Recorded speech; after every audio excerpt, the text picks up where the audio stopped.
For more than a year, CBS 6 has been investigating claims of abuse and neglect against certain staff members at the Cumberland Children's Hospital in New Kent County.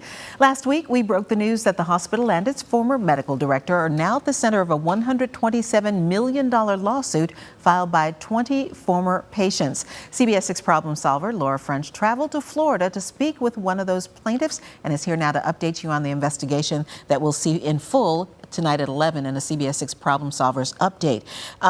Talk a little bit about the woman that you are featuring in tonight's piece.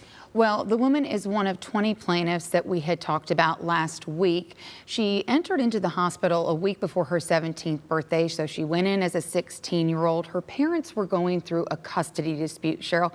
Now, she did have issues, health issues. She had a lot of gastrointestinal problems, but she said she was in no way in need of being hospitalized. So I guess by default, they were having issues with a custody dispute, and she ended up in Cumberland Hospital.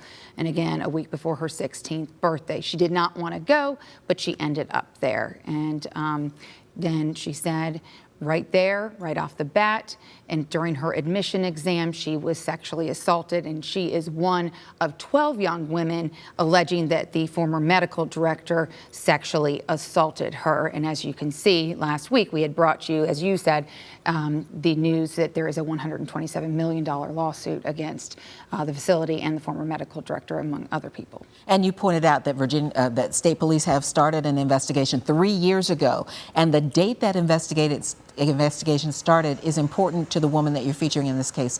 Yes, absolutely. So the date that investigation was launched was actually October 17th, 2017.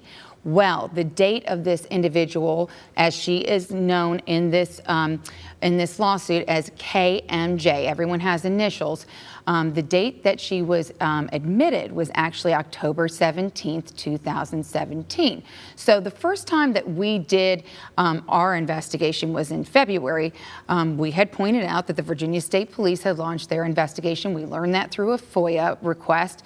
She said, oh my gosh, that was the day that I was admitted. So she took the chance and she got in touch with me back in February. And that is when we started communicating. And she said, I wonder if that is what sparked this investigation. So that is when we started speaking with her.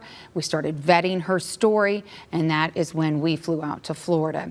And, you know, as we have talked about numerous times, you know, we spend a lot of time vetting that information. And sure enough, when this lawsuit came out, her story matched it 100%. What she told us in that interview matched exactly what is on the paper in this lawsuit. And we're going to see that full update. We'll have a little bit more information at 5 and 6 this afternoon, and then the full investigative update tonight at 11. Yes. Thank you, Laura. Our Laura French Problem Solvers investigation again tonight on the CBS 6 News at 11.